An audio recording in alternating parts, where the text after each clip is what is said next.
ఉమ్మడి తూర్పుగోదావరి జిల్లాలో ఏకధాటిగా కురుస్తున్న భారీ వర్షాలకు నదీపాయల మధ్య గుండా ఉన్న గ్రామాలు అతులాకుతలమవుతున్నాయి. ఉన్న పలంగా గ్రామాలను వదిలేసి బయటికి రావాల్సిన పరిస్థితి ఏర్పడింది. అలా కాకుండా అక్కడ ఉండిపోతే తీవ్రమైన పరిస్థితులు ఎదుర్కోవాల్సిన అవసరం కూడా ఏర్పడుతుంది. ఉమ్మడి తూర్పుగోదావరి జిల్లాకు సంబంధించి అంబేద్కర్ కోనసీమ జిల్లా రావులపాలెం మండలానికి సంబంధించి ఓబలంక, తోకలంక గ్రామాలు అంటే దాదాపు కొన్ని వందల సంవత్సరాల నుంచి కూడా ఈ తోకలంక గ్రామంలో పూర్వీకులు కూడా ఉండి వారి జీవనం కొనసాగించారు. రాను రాను ఆ ప్రదేశాన్ని వదలడం ఇష్టం లేక ఇప్పటికీ కూడా 100 కుటుంబాలు ఈ తోకలంక గ్రామంలో అయితే మాత్రం వారి నివాసం ఉంటున్నారు. అంటే అత్యధికంగా ఈ గోదావరికి సంబంధించి అత్యధికంగా నీరు రికార్డు స్థాయిలో వస్తే తప్ప ఈ తోకలంక అనే గ్రామం ములగడానికి అవకాశాలు లేవు. ప్రస్తుతం కూడా ములగలేని పరిస్థితి నెలకొంది. అయితే చుట్టూ నీరు కమ్మేస్తే బయటికి రావడానికి చాలా ఇబ్బందులు పడుతున్న పరిస్థితులు అయితే మాత్రం ఏర్పడుతూ ఉంటాయి. కాబట్టి అధికార యంత్రం అంతా కూడా అప్రమత్తం చేస్తుంది. ఎడతెరిపి లేకుండా 7 రోజులుగా కురుస్తున్న భారీ వర్షాలు అంటే నిన్నటి నుంచి కూడా జల్లులు కురవడం అంటే కాస్త గతంతో పోల్చుకుంటే కాస్త వర్షం అయితే మాత్రం తగ్గుముఖం పట్టిన పరిస్థితి నెలకొంది. అయినప్పటికీ కూడా మనం తూర్పుగోదావరి జిల్లాకు సంబంధించి రాజమండ్రి మహేశ్వరం ధవళేశ్వరం వద్ద 2వ ప్రమాద హెచ్చరిక కొనసాగుతుంది. బహుశా 3వ ప్రమాద హెచ్చరిక వచ్చే అవకాశం ఉందని కూడా అంచనా వేశాం. అయితే వర్షం అయితే నిలకడగా ఉండడం, భద్రాచలం వద్ద నుంచి నీరు పొంగి ఈ ప్రాంతానికి రావడంతో ఏదో కాస్త ఇన్ఫ్లో తప్ప ప్రస్తుతం అయితే కాస్త నిలకడగా ఉన్న పరిస్థితి మాత్రం నెలకొంది. ఈ పొంగి ప్రవహించిన ఈ నీరంతా కూడా ముఖ్యంగా చూసుకుంటే ఏదైతే లంక ప్రాంతాలు ఉన్నాయో లంక ప్రాంతాల్లో లంక అంటే చాలా గ్రామాలు ఈ అంబేద్కర్ కోనసీమ జిల్లాలో ఉంటాయి. కొన్ని గ్రామాలు మనం ఇలా ఏదైతే చూసామో ఓబలంక వంటి గ్రామాలు అయితే మాత్రం కొన్ని వందల సంవత్సరాల కిందటగా పెద్దవారంతా కూడా ఈ ప్రాంతంలో అంటే ఈ ఓబలంక సమీపంలో 100 కుటుంబాలు ఉంటాయంటూ కూడా స్థానికులు తెలియజేశారు. వారందరినీ కూడా బయటికి తీసుకొచ్చే ప్రయత్నం చేస్తున్నారు. ఈ తోకలంక నిజానికి బాహ్య ప్రపంచానికి దూరంగా ఉంటుంది. తరతరాలుగా అక్కడ ఉండడం అలవాటు అయిపోయిన నేపథ్యంలో ప్రజలు అక్కడ ఉండి తలదాచుకుంటారు తప్ప నిజానికి కొత్త వారు అక్కడికి వెళ్ళే పరిస్థితి అయితే మాత్రం లేదని కూడా చెప్పుకోవచ్చు. అంటే అక్కడ అన్ని కూడా అంటే 100 కుటుంబాలు ఉన్నప్పటికీ కూడా పూర్తిగా అధికార యంత్రాంగం వారికి సంబంధించిన ఆ ఊరికి సంబంధించిన ఒక అంగన్వాడీ స్కూల్ కావచ్చు, లేకపోతే వారికి సంబంధించిన వైద్య సేవలు కావచ్చు, అన్నీ కూడా సాధారణ ప్రాంతాలకు ఎలా ఉంటాయో అలా ఓబలంక కూడా ఉన్న పరిస్థితి అయితే మాత్రం నెలకొంది.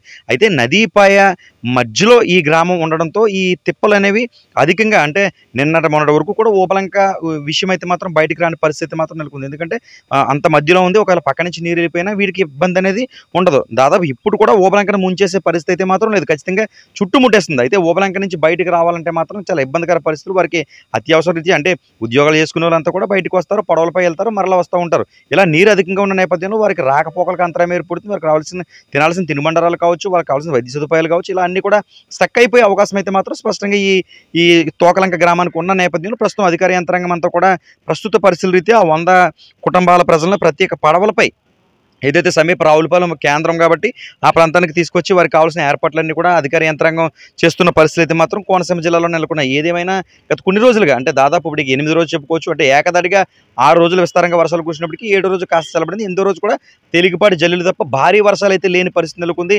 అయితే మన ప్రాంతంలో ఎలా ఉన్నా ఎగువనైతే మాత్రం భారీ వర్షాలు కురవడంతో భద్రాచలం నుంచి నీరు అంతకంతా పెరుగుతూ వస్తుంది.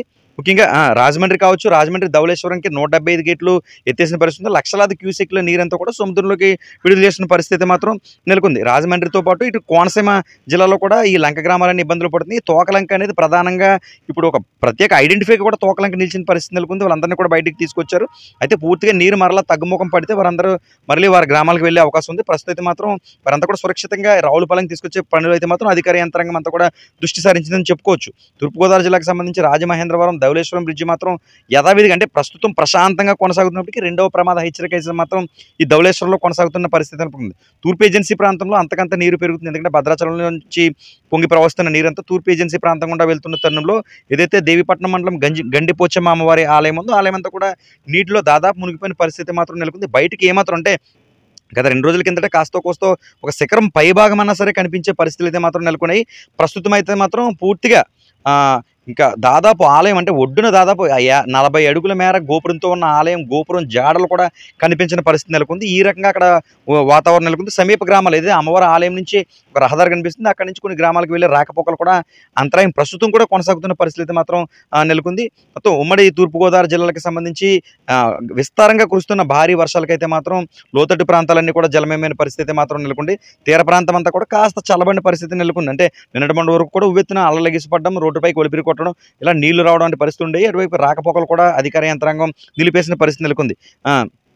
ఏది ఏమైనా ప్రస్తుత పరిస్థితుల్లో ఈ ఈ ఇంకొక 2 రోజులు ఈ కాకినాడ జిల్లాకు సంబంధించి కూడా మరో 2 రోజులు వర్షాలు కురిసే అవకాశం ఉంది అనే వాతావరణ శాఖ చెప్పిన నేపథ్యంలో అధికారులు గాని, ప్రజలు ముఖ్యంగా అప్రమత్తంగా ఉండాలి. గేదెలు కాపరులు వంటి వారు కూడా ఈ పంట పొలాల గుండా వెళ్లకుండా ఉండాలి. లోతట్టు ప్రాంతాల్లో అప్రమత్తంగా ఉండాలి. వాగులు, వంకల దగ్గరికి వెళ్లకుండా ఉండాలని అధికార యంత్రాంగం పేర్కొంటుంది. ప్రస్తుతం కోనసీమ జిల్లాకు సంబంధించి మాత్రం కొంచెం లోతట్టు ప్రాంతాలు జలమయంగా మారుతున్న పరిస్థితి నెలకొంది. ఇదే అంటే వర్షం ఇలా కురవకుండా మరొక 2 రోజులు ఉంటే ఈ పరిస్థితి అయితే మాత్రం కాస్త చక్కబడే అవకాశం అయితే మాత్రం ఉంది. తోకలంక ప్రస్తుత పరిస్థితులు అయితే మాత్రం తోకలంక నుంచి ప్రస్తుతం మనం ఉన్న అక్కడి నుంచి వారందరినీ కూడా ఓబలంక సమీపంలో ఉన్న తోకలంక నుంచి వారందరినీ కూడా సమీప ప్రాంతాలకు అధికార యంత్రాంగం ప్రస్తుతం అయితే తరలిస్తున్నారు. ప్రస్తుతం ఉమ్మడి తూర్పుగోదావరి జిల్లా పరిస్థితి ఈ విధంగా ఉంది. యూసైటీన్ సూర్యప్రకాష్, ఉమ్మడి తూర్పుగోదావరి జిల్లా ప్రతినిధి.